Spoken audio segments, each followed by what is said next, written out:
Latinx. A person of Latin American origin or descent, used as a gender-neutral or non-binary alternative to Latino or Latina. Latinx. We're black, we're brown, we're white. We're immigrants, we break binaries and cross borders. We speak all languages and are of all abilities, faiths, spiritualities, sizes, gender identities, sexual orientations, and documentation statuses, and we're here to stay. I'm Alejandra. I'm Ana. This is Latinx Mental Health Podcast, where we talk to therapists, researchers, artists, activists, and students about their experiences in the intersections of mental health and Latinx identity. In each interview, we aim to connect through our voices, our struggles, and our triumphs, as we sample a different herbal tea, just like Abuela used to make.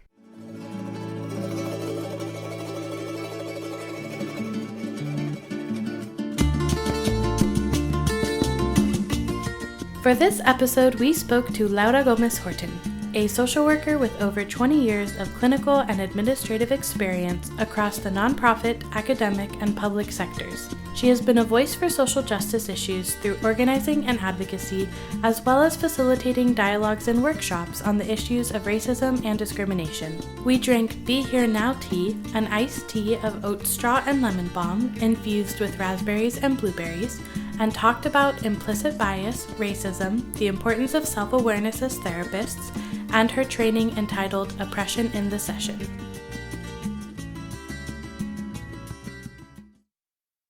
The Latinx Mental Health Podcast is not a substitute for professional mental health care. We encourage you to seek resources and support in your community.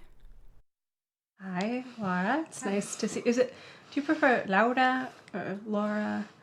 It's interesting question to start off with. Sorry, no, I mean, we're just... Yeah, it's interesting because, it's like I was Laura for the majority of, not the majority, for not anymore. It used to be the majority for some part of my life. And then when I moved to Austin, it became Laura. Yeah. Okay. So I respond to either one. It depends who's saying it and how, what they feel comfortable. Okay. Well, I have two cousins named Laura that I'm very close with, so maybe I'll just use Laura. It's nice to have you, Laura. Thank you. And we're just going to get right into it. So can you tell us a little bit about your background and how you became a social worker? Sure. It was a long time ago. But I've had always wanted to work with people, even in, middle school, high school. I had always been very people person. People always came to me with, their concerns or things that were going on with their families. And everybody was always saying, oh, you should become a psychologist, because that was the word that they knew and that we knew. And so when I got accepted into UT, I went into psychology major. And it turned out that was not exactly what I was thinking it was going to be. I did have an experience where I went and talked to the professor and was told I should probably go back home if I wasn't enjoying school or that wasn't able to hack it. And it was a very, very difficult time at that point. So I was kind of roaming the university, and I happened to come across the School of Social Work, and I spoke to one of the advisors, and she was really encouraging and encouraged me to go into social work. So where did you grow up? You mentioned coming to Austin, and it sounds like maybe around a lot of Spanish speakers growing up from I grew up in Laredo, Texas, on the border, about a mile away from the Rio. Yeah. Awesome. The border. I love people from yes. the border. Yeah, we've got the border connection. Yeah, of course. Awesome. So you found social work, and it was an actual encouraging space? It was a very encouraging, very welcoming, and it is actually more what I wanted to do, was working directly with people, not so much in the brain and pathologizing things, but more working with people and helping them achieve their goals and successes. And so, but it was a lot more welcoming than the School of Psychology. Did you find that being Latina had any sort of impact on your schooling experience, coming from Laredo into a place like Austin and then into a university like UT? What was that like? Oh, definitely. Oh, my God. It was such a culture shock, excessive culture shock. And I think that's why I was struggling at the beginning of my university years. Yeah, so it was definitely difficult coming from a very homogenous city on the border to Austin, Texas. It was a big culture shock for me. It was a revelation that I was different. It was a revelation that I didn't belong here, and it was both directly and indirectly communicated. And so, yeah, it was a big challenge for me. And I think that's why I struggled at the beginning, not because I didn't have friends. A lot of the people from my hometown actually came up here, so we connected up here. But it was more that the university was kind of more rejecting. The professors were rejecting. The other students were different too. Yeah. And so it was a big culture shock for me in that sense. And like I had mentioned to you a little bit earlier, that's when I went from Laura to Laura. Yeah. So again, that identity shift. And it was also a conflict in the sense that there was no belonging. I didn't belong here, and then at the same time, I didn't belong back home either, because then it was now you're all that because you're at the university, or now you're white because you're at the university, and so yeah, it was a big challenge for me in that sense. Yeah. And I think that a lot of folks don't quite understand that if they haven't experienced it, like what that identity shift is like and what it means for you in your life. And it's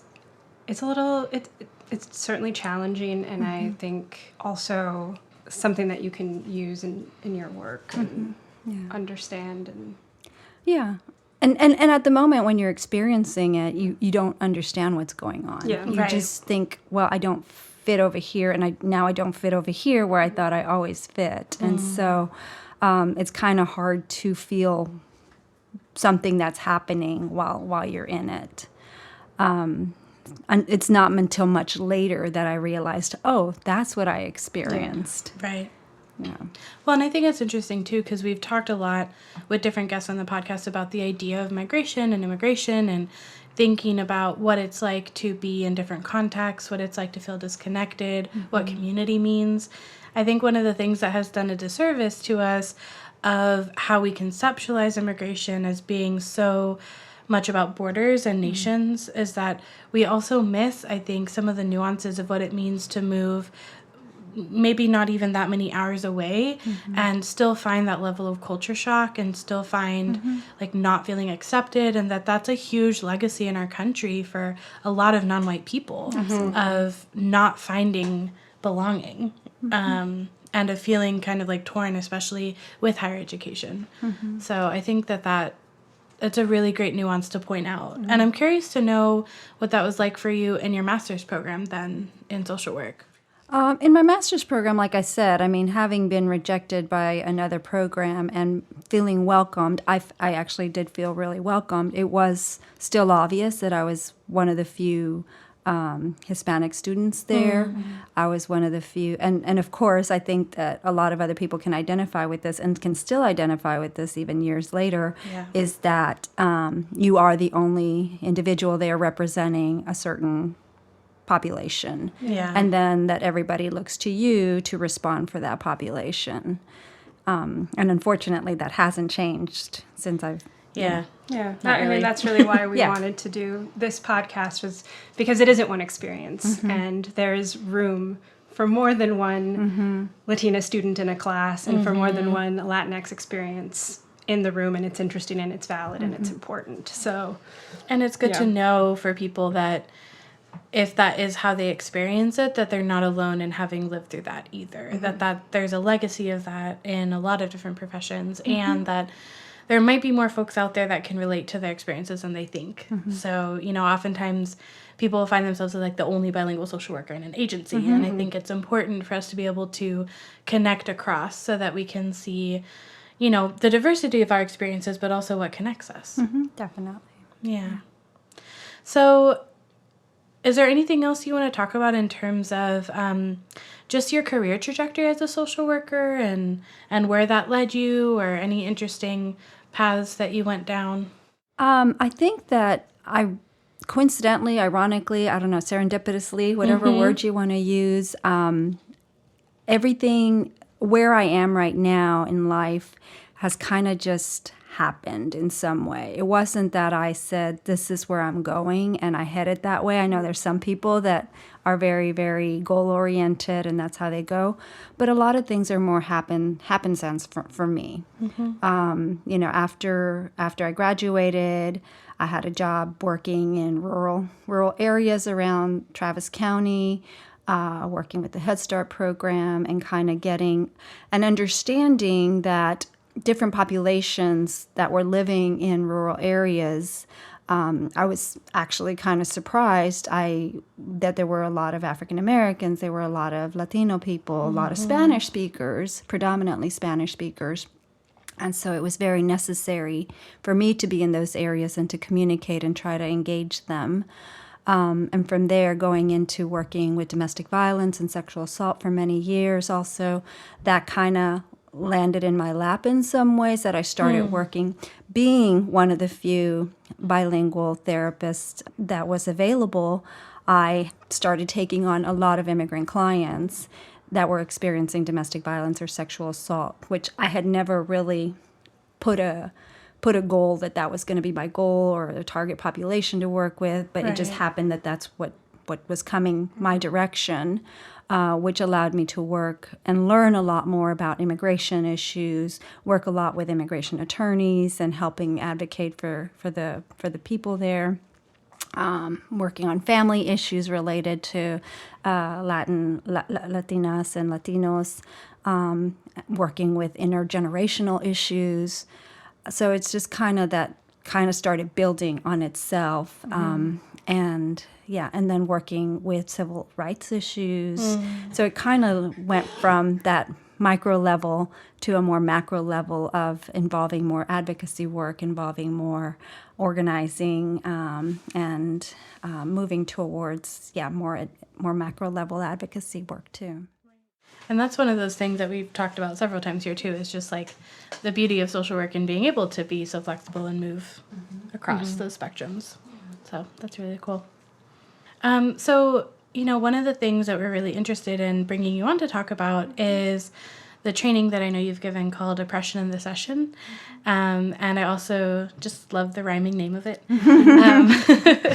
And so we're just wanted to start by asking, what led you to create this training, and why have you felt it's important for mental health professionals in particular? So this training kind of came about more from having had a lot of conversations with not just social workers, but other mental health professionals in the area, discussing racism, discussing discrimination, and especially like in supervision with interns, but also in just peer consultation circles, discussing how those things come into play with our clients that we're serving and with the different communities that we're working in.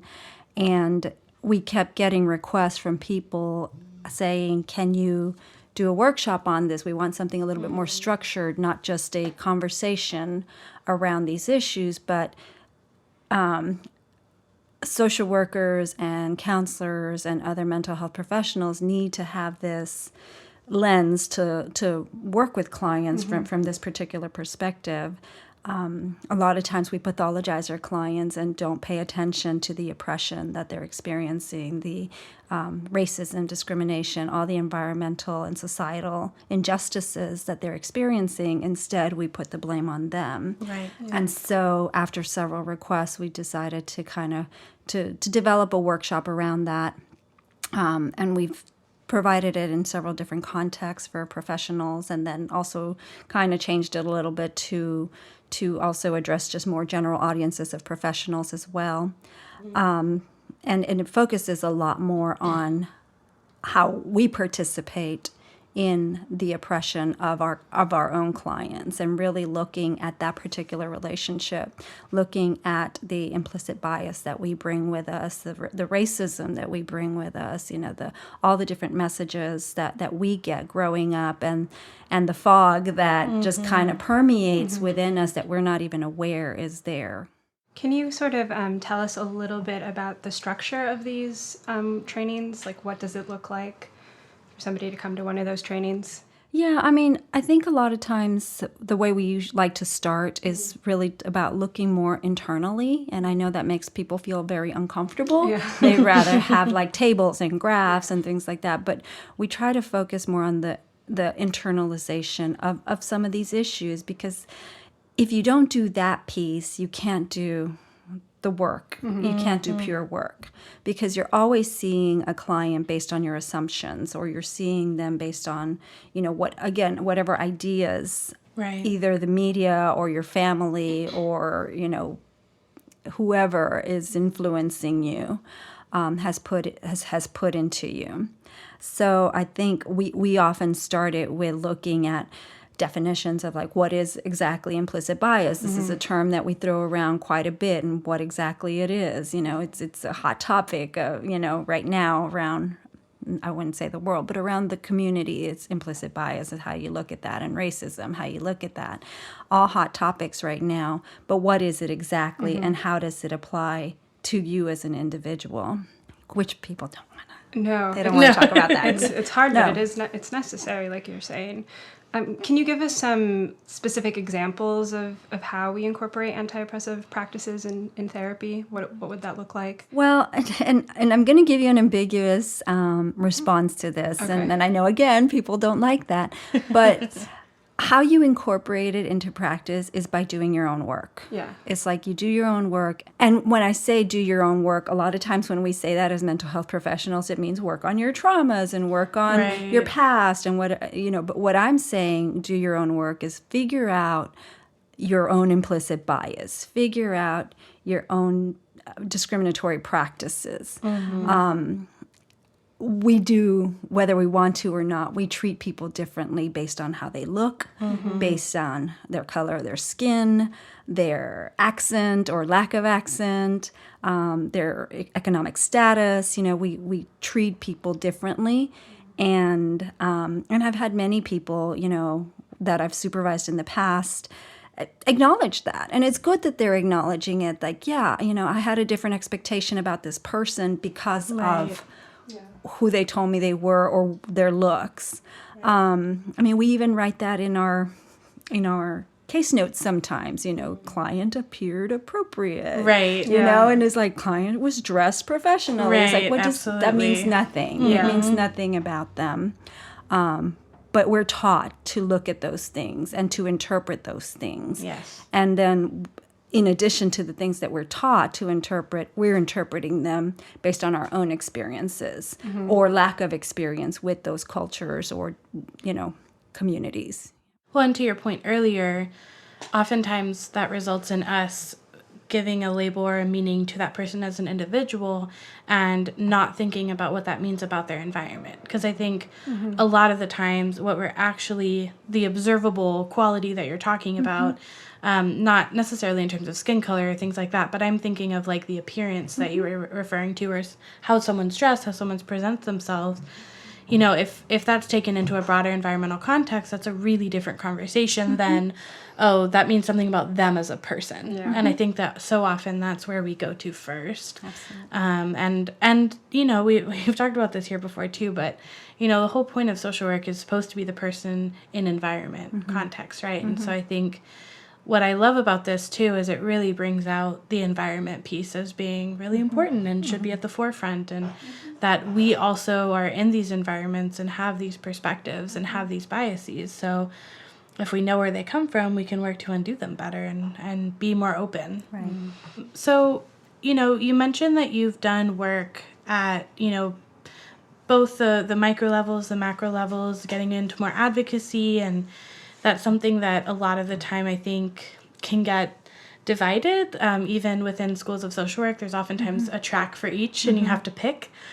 So, I'm curious to know what your thoughts are about how we can incorporate the two as social workers. Yeah, definitely. And again, I think that you have the people that go into mental health professions thinking, I'm working with individuals, or I'm working with couples or with families, and they maybe put aside or decide that it's not appropriate for them to function outside of that.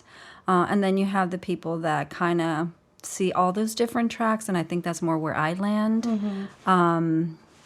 Is more how do you work with individuals, but also work in the meso and the macro level as well, because it's impacting the client. So it goes back to, like you were saying, the person and environment.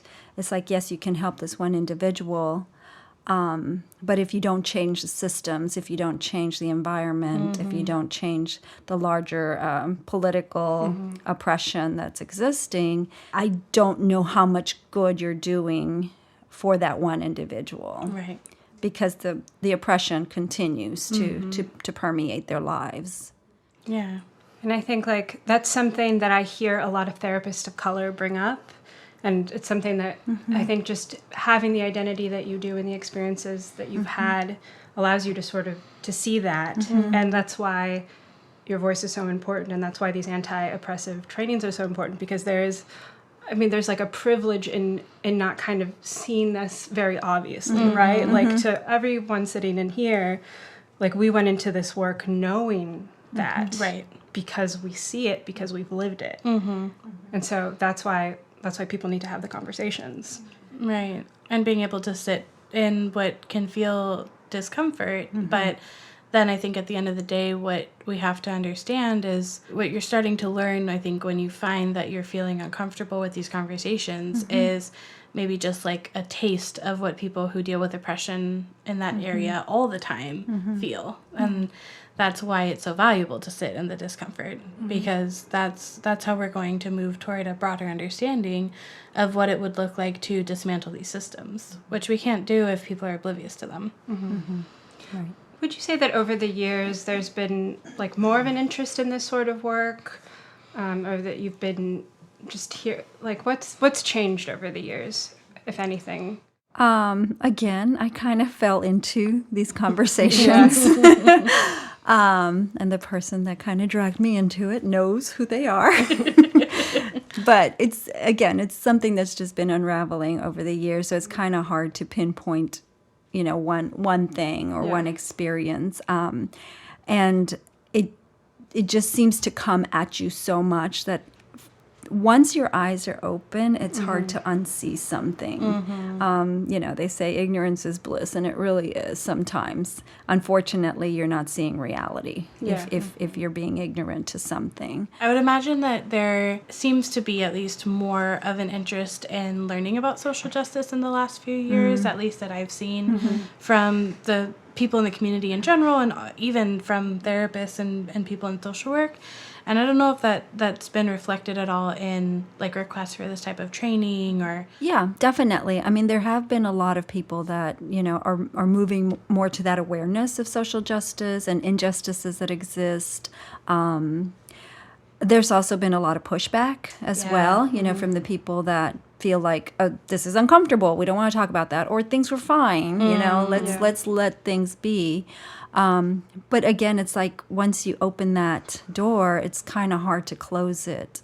And for the people that have seen or have witnessed, it's hard to unsee and unwitness that. So, yeah, I mean, definitely a lot of people are asking for these types of workshops or similar workshops, talking about diversity, talking about racism, helping their different organizations or different clubs, communities, schools, whatever, kind of start having these dialogues and understandings about themselves. And I think that there's some acceptance to it, and then there's some rejection to it. So it's kind of two forces kind of working against each other. And I'm not sure, sometimes they can merge and integrate, and then sometimes they can't. And I think that's where you see a lot of the divisiveness in the community right now, where you do have different thoughts of areas that people say, no, we're fine, or we need to move more towards this way. And other people say, no, we're not fine. We need to completely dismantle things and restart over. Right. And I think it's given voice to a lot of the stress and tension that you're seeing right now socially and politically in this country. Absolutely. It's time to refill our cups. Join us at the table for a nice chat and a cup of tea in a part of the episode we call the sobremesa.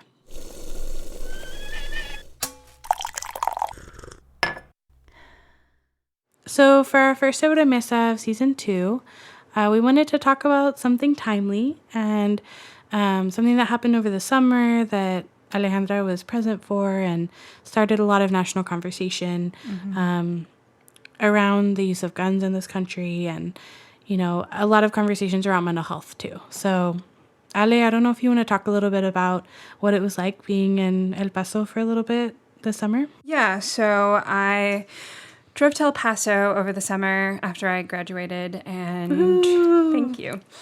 And I was actually driving there to fly out to Mexico City to visit some family, and I forgot my passport. And so a friend had to overnight it to me. But in the meantime, I actually ended up canceling that flight to take a flight a few days later. And it was the day that my mother left for Mexico that the shooting happened.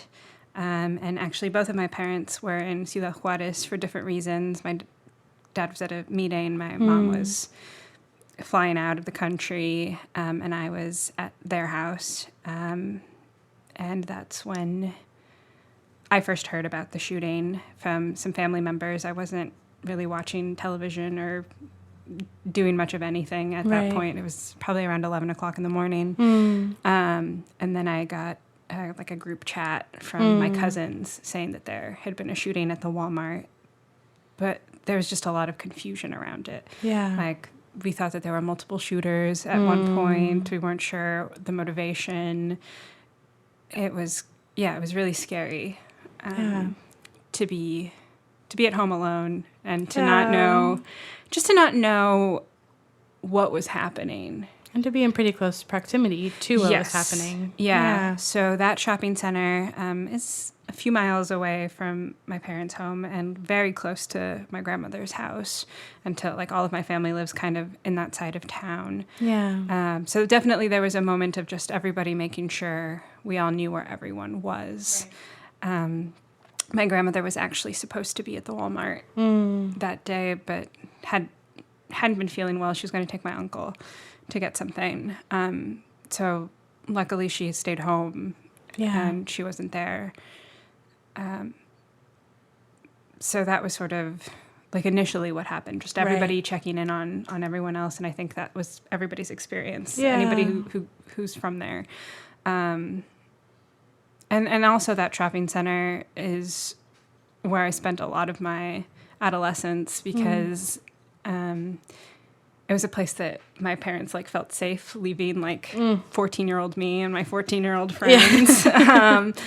So it was just really surreal. I think it's hard to, even now with some time that's passed, it's hard to talk about and you know, I've sat down to write about it and every time I do, I just find that I can't. And when I try and talk about it with other people, I don't feel like I have a very good grasp of it. Yeah. Because of that, perhaps because of that proximity. Yeah. Well, and the shock factor, I imagine, is really strong.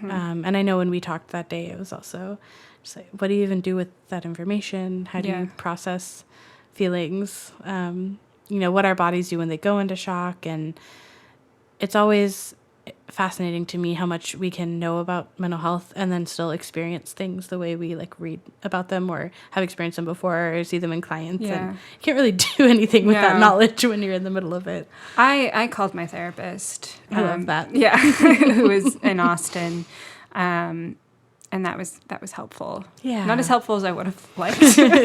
You know, seeking out that support and a voice that's comforting was enough to get me grounded in reality. Right. And able to continue to do what needed to be done that day. And even being able to make that phone call, I feel like is such a testament to like doing work over time where we feel like we can reach out to people when we're in that moment of crisis. Yeah. And it was somebody like, because it wasn't a moment when I could reach out to my family. Right. Because we were all going through it. So it was certainly helpful. And then, you know, as the days went on, seeing the response of my community was really beautiful because I think El Paso really came together in a way that wasn't surprising to anybody. I know there's an article that came out, the title was something to the effect of, what people don't understand is that El Paso is like a big, small town, and it's very family oriented, and everybody kind of knows, like, I think pretty much 90, well, I'm not going to give you statistics, but pretty much everybody was like a friend of somebody's who could have been there or who was there or knows somebody. So it was very personal. Yeah. And the city did come together. But what many people I don't know is that the day after the attack, there was supposed to be an unveiling of a mural by some of the parents whose kids had been in the Parkland shooting. So it was like an anti-gun rally isn't really the word, I guess, like vigil or get-together or community event. So the timing was really eerie. Right. And they were there for that. And so that event, which was going to get, maybe 50 people, ended up getting probably close to 1,000. Yeah. And so this other family who had experienced the same thing in Florida was sharing in that pain with us, and they unveiled the mural, and it turned into something really hopeful and a moment to grieve with one another. And Beto O'Rourke flew in and gave a speech, and our amazing representative, Veronica Escobar, also shared some words. And it worked out. And the reason that this family had chosen El Paso was because of our ethnic profile. Right. They're from Venezuela, the family. The kids were first generation. So they picked El Paso because of our Hispanic identity. Right. And that was the reason that the shooter chose El Paso as well. It was a very intentional hit. Yes. And I'm sure, everybody followed the story just because it was everywhere for a while. And so it was this white supremacist, basically, who wrote his manifesto. And as it so often is. Yes, so often, very often. Chose El Paso because we're over 80% Latino. Yeah. And I think it's scary in a sense, right, to see that really specific targeting.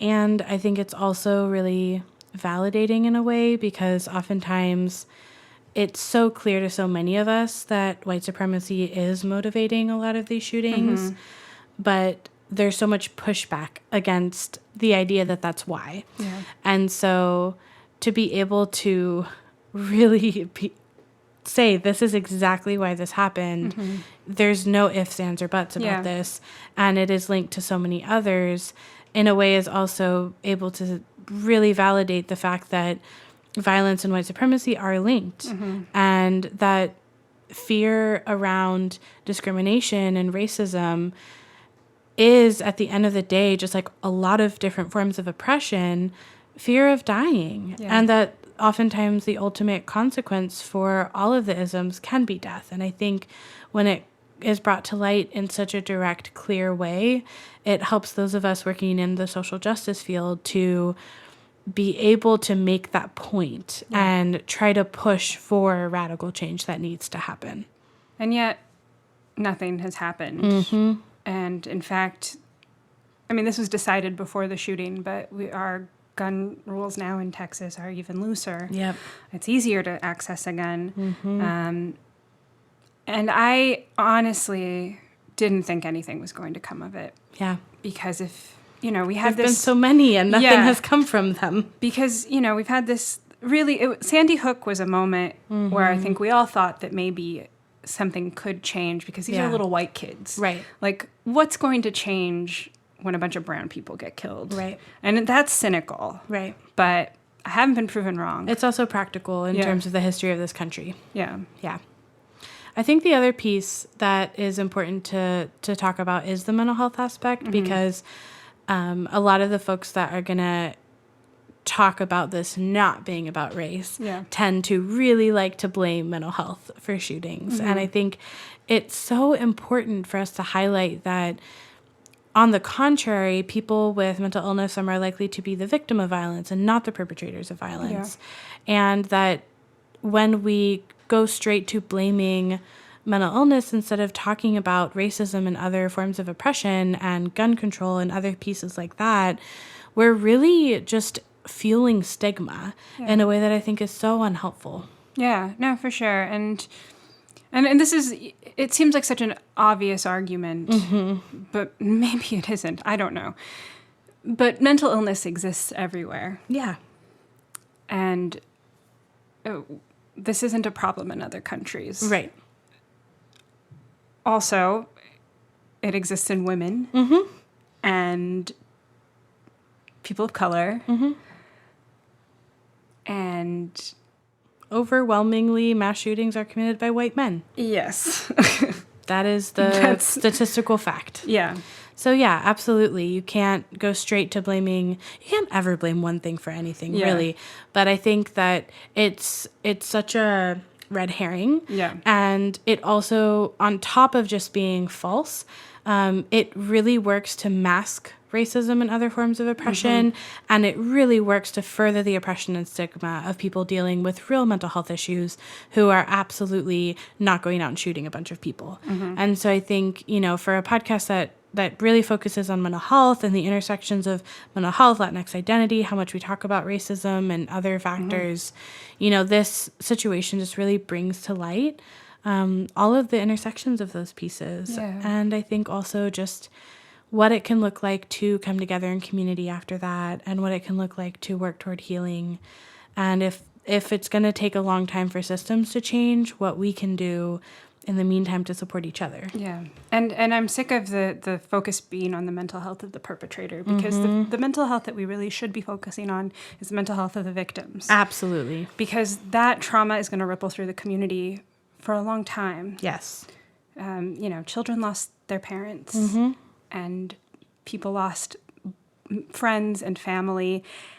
And the mood in the city after this happened was one of terror. Yeah. And there's still people in my life who are afraid to go to stores and who are afraid to go out after this happened, because it is so close to home. Absolutely. And because that shopping center is so visited, and it's just, so that's my reality. Yeah, absolutely. And I think, especially when we're talking about the intersection of racism and violence, not only the trauma of the event itself and the ripples, but what that does in terms of intergenerational trauma and kind of the layering of trauma specifically on people of color. And so, yeah, I agree. As a community, if we can shift our focus there, that would be really beneficial. So just if there's anyone out there that, has been affected by any type of violence, but especially the shooting in El Paso or any other shooting, just knowing that, we're here thinking about trauma and healing and just wanting to connect everybody in a way that feels supportive, and try to see how we can move toward a different world. Yeah, and if you're from El Paso and you were there that day, I'm just sending out love and solidarity. And I think something that gave me a lot of comfort was knowing that it was somebody who had to come from outside to do that to us, and that it didn't come from our community, because that's not what we're about. And now back to the interview. Is there anything that you've done at the macro level that you feel like would be a good example of how to think about dismantling systems of oppression, or how to approach that type of work? Because I think sometimes I hear from more clinically minded folks that maybe they're interested, but it just feels really overwhelming to even think about how to start that work. I mean, I think everybody is going to have a different perspective of what that means for them. So for some people, it could be just having a conversation with their colleagues about this, or a peer that they feel comfortable with. And it could be that just having a conversation about, hey, Do you notice how it's unjust that this is occurring, or the disparities in a certain school, or in the lack of services for certain populations, things like that? Sometimes it could just be as simple as that. I guess it may not be simple if your colleague is not open to that. Sure. But it could still be a tough conversation. But it could be something like that, to being active politically and getting involved in the system. There's a lot of social workers that are going into politics and influencing that way, influencing legislation, influencing systems in that particular manner.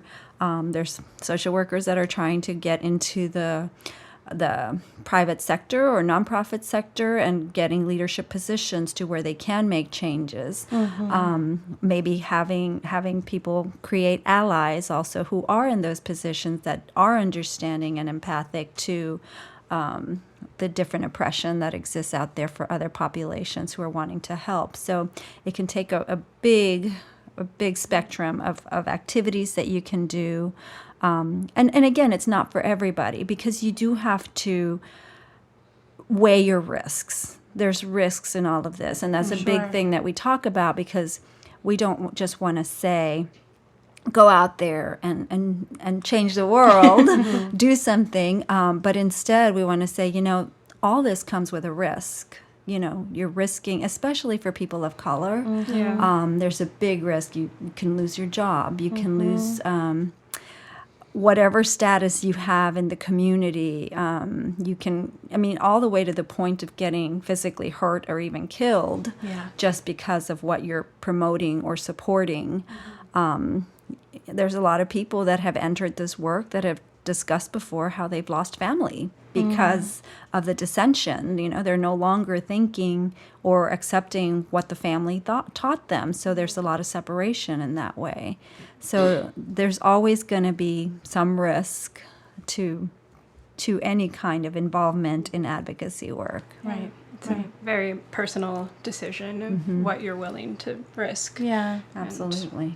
Yeah, and I also appreciate you kind of thinking through with us some of the variety of ways in which people can get involved, because I think it can so quickly feel overwhelming if you're thinking of like, well, how do I change an entire system, right? Versus like, oh, I could talk to a colleague, like maybe that could work.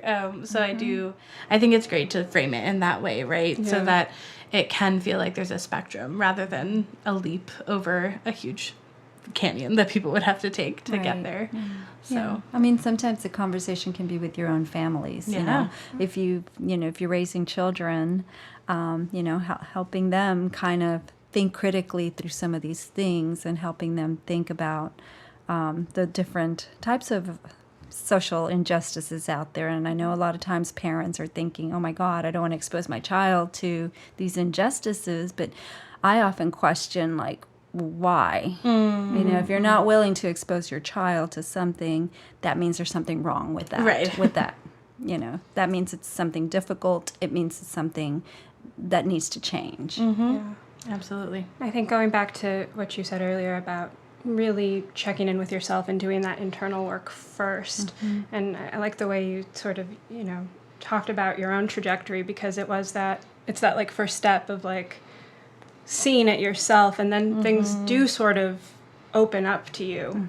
And then sometimes the path becomes more obvious, like once you've worked on it for yourself. Because you can't unsee oppression. No.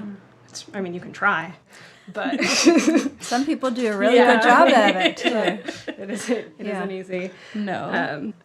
So switching gears a little bit, I'm just curious about what sort of mental health needs that you're seeing in Austin in the Latinx community. I think right now one of the biggest things that we are seeing is that there's a lot of families that are being displaced and a lot of families that are being separated.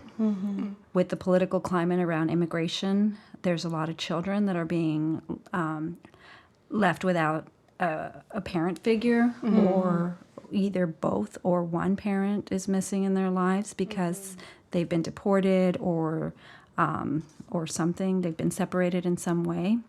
So I think that one of the biggest mental health areas to focus on would be the grief and loss that the children are feeling, and the family and the impact that the family separations are having, not just on the children but also on the adults in that, the different traumas that they've experienced, and then the children may, depending on who's caring for them, can end up in the foster care system, which is another system that needs some work there too, and can just be traumatizing to children to be separated from their parents. And in your work with your clients and the communities you work with, are you seeing this firsthand? Definitely. I mean, I work with a lot of immigrant clients, and a lot of the people I supervise work with a lot of immigrant clients. So we definitely see a lot of that. We work in different schools, and we see that in the schools and how it impacts the kids there. Kids, teenagers who should be focusing on, dating and, getting jobs and careers and things like that, are more concerned about how do I, protect my little brother or my little sister because mom and dad were deported, or what am I going to do now that I'm going to graduate? I have no options for my future life, whereas other kids who are not experiencing having those barriers to their lives are planning, to go to the university or college or get a job or something like that. So it can be very hopeless. A lot of feelings of hopelessness, a lot of feelings of uncertainty. I think one of the things that helps us cope in life is routine and certainty, because then we're not stressed out about it. And one of the things that causes a lot of stress is uncertainty. Yeah, absolutely. So, they are dealing with a lot of stress. Yeah. And I think as we're talking about these systems, right, as we see them morph and, the ways in which they're affecting people in some ways have remained consistent over time, but we've also seen that trend of even more family separation recently, just how you've seen that increase and how you've seen the effect of that. I think it is really powerful to think about the mental health impacts, and then how that, what we think about down the road with mental health impacts too, like intergenerational grief and loss, and just how a barrier creates a situation of uncertainty when otherwise, right, someone might be able to get a job, and just the huge difference that something like that can make. And again, at the end of the day, oftentimes that individual is going to get blamed for their circumstances. Absolutely. Yes. By a lot of other systems. And that's where, kind of circling back, I think, like, if you can step out of your assumptions and imagine, I think I don't know who originally said this quote, but it was up in one of the first jobs I ever had, of, everyone is dealing with something that you know nothing about. And that one, as I was doing some of my own internal work, that was really powerful for me to really remind myself, if I was especially if I was making an assumption that someone had more privilege than me, that was a really great thing for me to hold on to. So I think, I wonder if that maybe resonates as part of the suppression in the session, idea of how we can know that out of the entire life someone has lived, the little sliver that we get the honor of witnessing, and that is something that is not the context of their entire life. Yeah, and there's the ripple effect that's going to go on within the community for years and years. Absolutely. And it touches all of us in one way or another. And we won't know until we're there. Absolutely. Yeah. Like right now we're seeing the ramifications of a lot of things that happened in the past. And right. You can't pinpoint it to what it was, but it's here. So, in the context of thinking about all the different factors of, systemic and in the session, macro and micro and everything, as someone who has been a therapist and has been a social worker in the community, we like to ask if you have any advice for either new therapists, students, or recently graduated, or even longtime therapists who are interested in working with diverse clients. I think for longer-term therapists, my advice would be to stay open to the newer therapists too, because they are bringing a lot of new ideas and new perspectives that maybe we were not taught in school while we were going through it, and that maybe we've been practicing not incorrectly necessarily, but just we've been missing some pieces. So staying open to learning from the newer generations. I'm not going to say younger. I'm going to say newer generations. I like it. And I think for the newer generations to go forward and continue changing the world and adding their perspective to it, because the newer generations of mental health professionals did grow up in a different time and saw things differently than people that have been in practice now for many years. And even if you're an older student and are just freshly going into it, still, it does have something to do with the generation and the experiences that you had at certain times in your life. I mean, we can go on and talk about a lot of the differences between the different generations and the different experiences they had. But I mean, I get it comes back to that, doing that internal work, understanding your own experiences, regardless of your age and regardless of how long you've been in practice, understanding those experiences, how they impacted you, how those kind of set you off into the career that you're choosing and the populations you're choosing to work with. Yeah, so it goes back to that, doing that internalized work. And I mean, one thing that you kind of mentioned, Anna, that we didn't really touch too much on was privilege. And I think that as social workers or mental health professionals, especially when we do come from a population that is oppressed, we tend to fail to see our own privilege within. And it is when your identity is, well, but I come from an oppressed group. Right. You need to be able to see that in certain situations you do have privilege because you got an education, because you have a place to live, because you have some kind of income, whether it's a sad income, that's beside the point. It's an income, you know. Right. You can maneuver through some systems, whereas other people cannot. So just understanding that little bit of privilege. And I know, again, privilege is a hot topic. And people misunderstand it and misrepresent it, and it's about knowing exactly what we're talking about. What it actually means. Yeah. I think that's really valuable because in a lot of ways, I think the black and white thinking has set in a lot with all of the tension you're talking about politically, and that can, and I've seen it lead to sort of like, you're either uber privileged or you're like always suffering. And that's just, I mean, the concept of intersectionality in part was created to talk about intersections of multiple forms of oppression, but every human is an intersectional human with intersectional identities, and that can include some where we hold privilege and some where we don't. And the nuance in there is more in the gray area, and I think it is sometimes harder to recognize that when it can be easier to just be like, well, I'm oppressed and all these other people are doing the oppressing and they suck. And that's like a lot easier and more fun. But I think that like the harder work, they call it like oppression Olympics. Yeah, exactly. It's like, I'm more oppressed than you.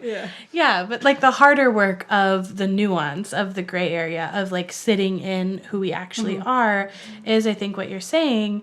You know, I think a really good example of that is when we talk about anti-Blackness in Latinx communities, right? And like, if that's not something that you're interrogating, if that's not something that you're really thinking about, then that could show up with a client. And so I think nuance within all the categories is super important. Yeah, and that's why it's important to create these spaces where we're talking about it, because there's a lot of shame around it. And I think that's why people have these like very big reactions, because what does it mean if I'm a racist? Right. And like, it is that hard work, and it's okay to have strong feelings about it. It's okay to be upset. It's okay to question your entire life. Like, that's part of this process, and no person is completely good or completely bad. And racism, these are also systems that we all live under. They're social Right. constructs. They're social constructs, and I think we have this like tendency to like view it again in this individualistic way, Right. like I'm not a racist. Right. And people say that all the time, and it's like, well, it's not about you being a racist, it's you benefiting from a system. Right.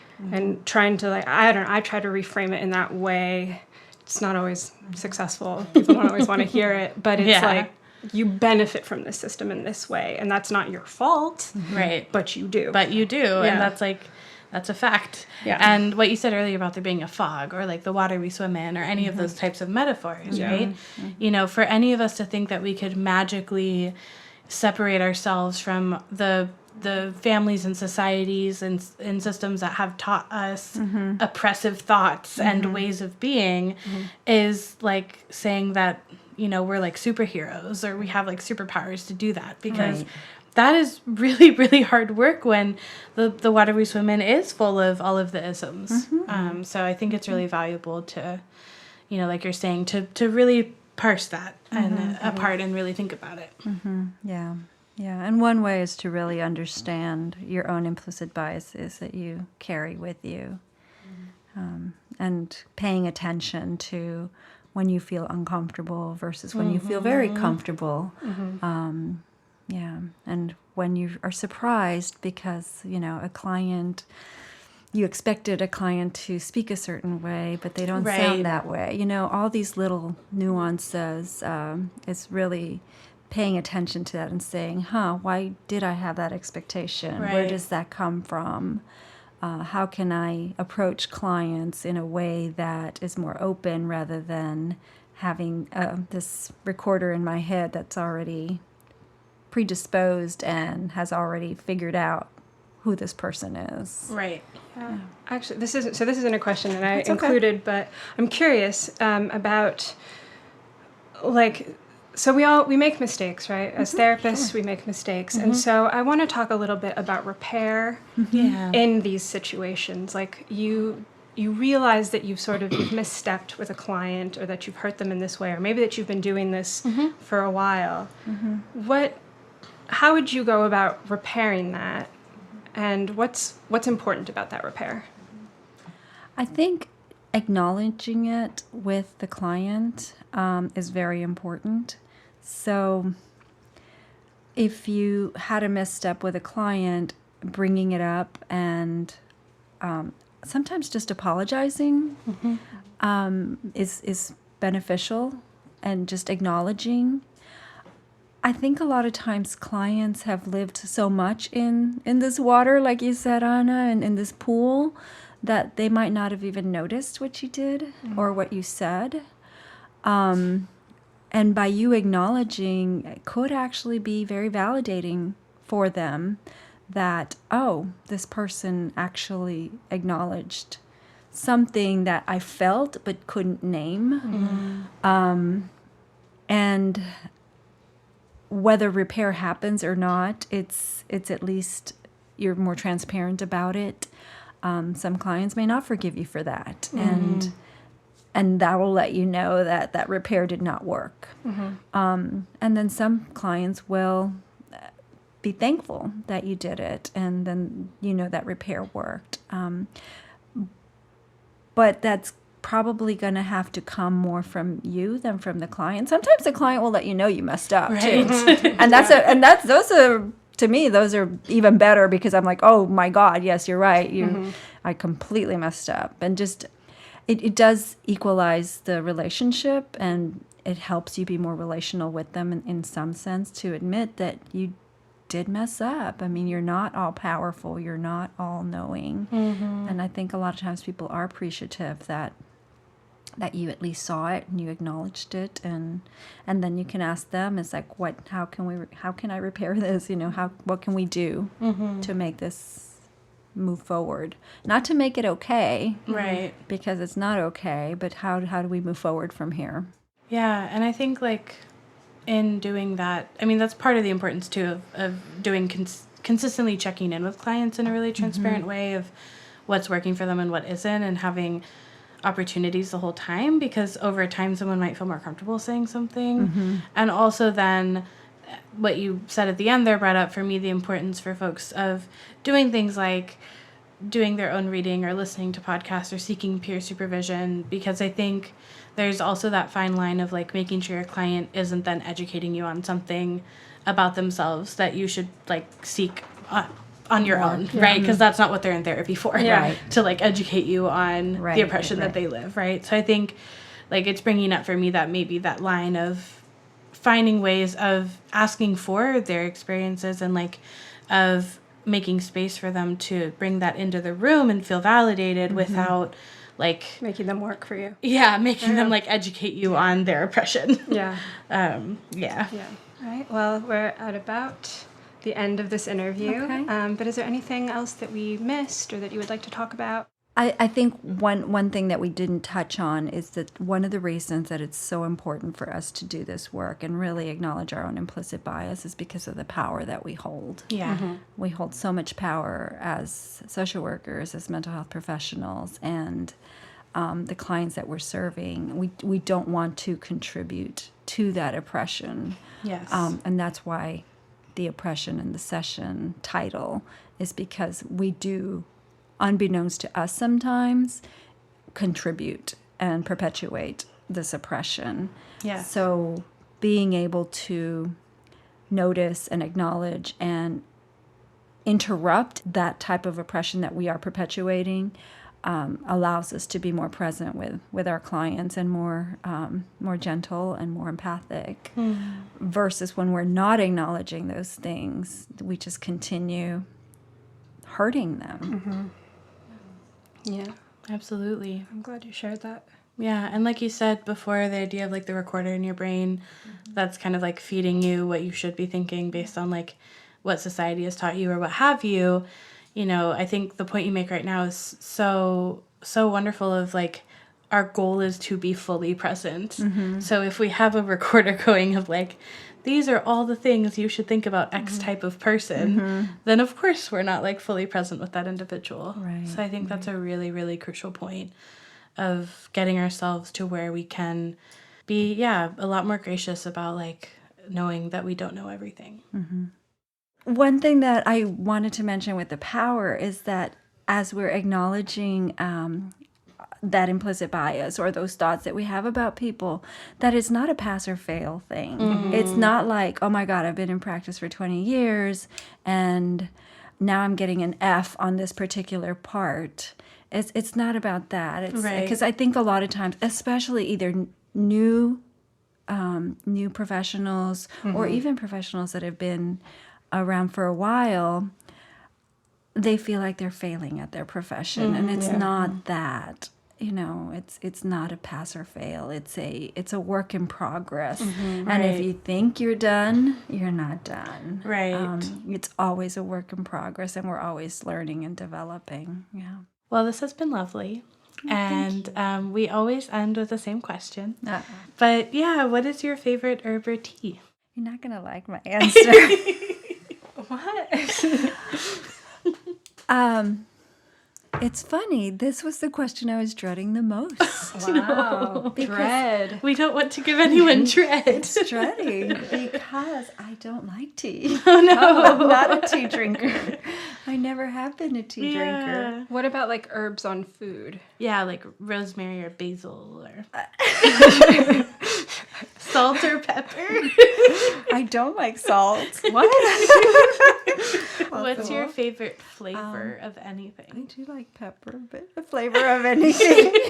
Anything real that like comes chocolate or something. That is a plant. Chocolate's a plant. Chocolate, yeah. It has medicinal qualities. Like There you agave. That's also a plant.